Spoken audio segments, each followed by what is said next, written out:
these all are things you are familiar with, especially now that we're starting chapter 2. I'm sure you're very familiar with these things. Every church teaches them, everybody teaches them.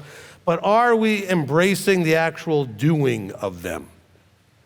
And what it looks like to do it and all those kind of things. I want to just keep that in mind as we go through this, because this is as if you've counseled with me, you know I've told you many times in counsel, I'll give you something to do, maybe something to a technique or some sort of a exercise that'll help you with something psycho-emotionally or something with your moving forward in some way. And I always tell you the same thing.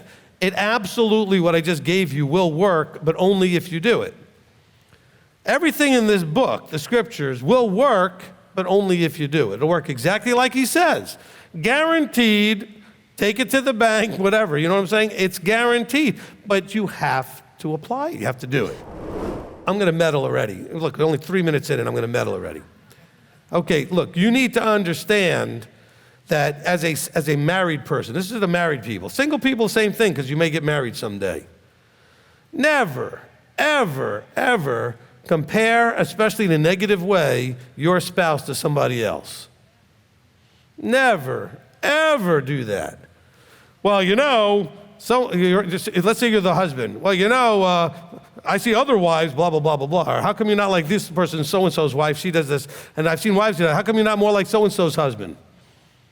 Or talking better like, oh, well, you do this, but I see other wives, other men. First of all, ladies, the men need to know, and the ladies need to know, none of you are out there doing surveys. Okay, you don't have time, so don't start telling me, well, most husbands, you don't know most husbands.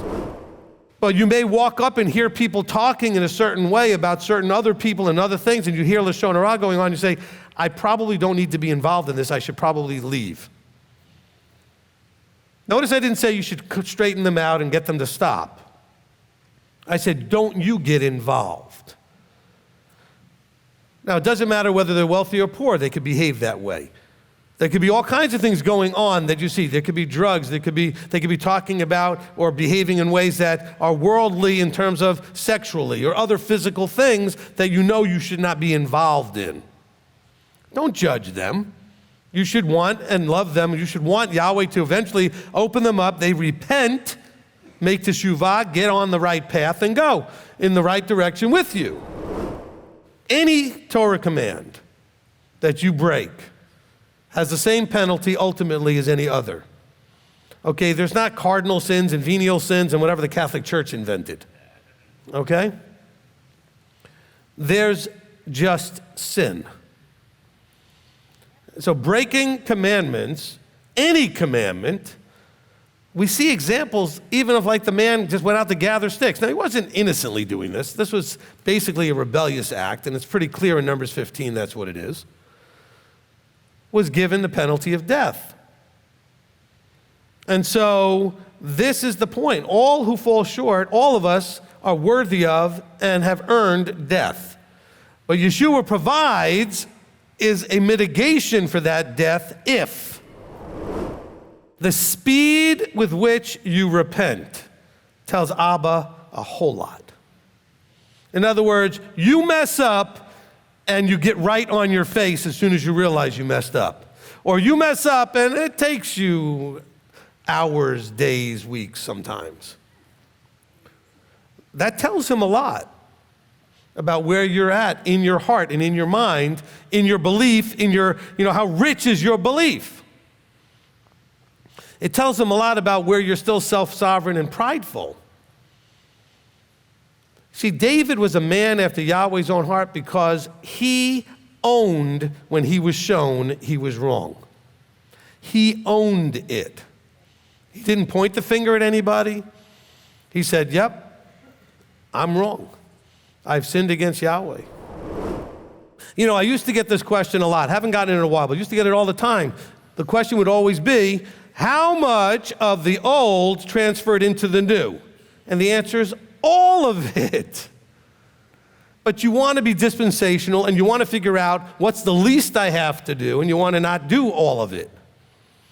Now, but then they'll say, but what about this or that? Well, some things are not doable today. It's not that they didn't transfer forward. If the temple hadn't been destroyed, we'd still be going to it. Do you understand that? Don't be Christianized in your thinking that when Yeshua died, that wiped that all out. What he did had nothing to do with that. They all still went for another 40 years. They didn't stop going. They all went until it was destroyed in 70. And so it was about 40 years later. So some things are not doable, they're not done away with. They've been rendered moot at the moment.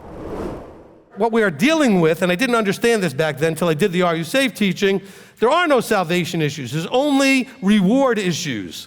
Eternity is a reward. Eternity is not salvation. Go listen to the Are You Saved teaching.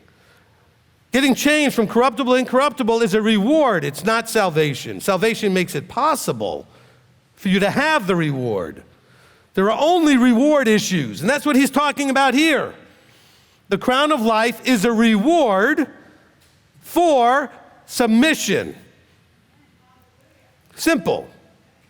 Okay? But it's not just submission to him and your relationship to him the way you would first think about it. It's submission to him and your relationship with each other. Putting what he says how we need to treat each other ahead of anything else we might prefer. Verse 12, he says, so speak and so do as those who are to be judged by a Torah of freedom. Why is he mentioning freedom? Because you are slaves to whom you serve, and you were set free from slavery to sin, and you were not set free from submitting under an authority. So you're not free. You have a change of masters. In the mikveh declarations, I explain that to people as part of the intro, that you're not being set free from all masters, but you're changing the master to whom you serve. And so he's trying to tell you that this, when he's mentioning commandments in the Torah, it's a Torah of freedom. It sets you free from sin. You should all, when you came into Torah observance, feel a certain amount of unburdened in some ways, because you feel lighter, because Torah frees you from all of that stress and distress of all the worldly behaviors that you did and what that would bring as consequence. So those who are seeking and doing good work is not just like walking a little old lady across the street, although that is something nice to do. And that's something you should do. But it's about, are we doing it because you understand the context of his instruction on how to treat each other?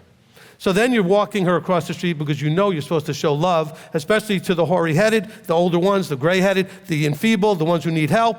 These are things that are earning your reward in heaven. That's where you're scoring up points. And that's what he says. He says, the ones with hard hearts, they are treasuring up for themselves wrath. Those with soft hearts, submissive hearts, are treasuring up themselves a reward. You can't get around this. I know Christianity has done that for almost 2,000 years, but you can't get around what it actually says. You are going to, Yeshua says very clearly, you are going to reap what you sow. He's looking to you to learn from him and then give to you what you're now pouring forth, because you're supposed to be a flow through. You're supposed to be a conduit. If you're the end point, he doesn't want to just fill you up to useless exploding because you're so full of everything. You can fill in the blank of what you're really full of. Okay? Because he wants it to flow through, whether it be love, compassion, mercy, patience, anything from the fruit of the Ruach that you would like to receive. But if it only ends with you, then there's no point to giving it to you.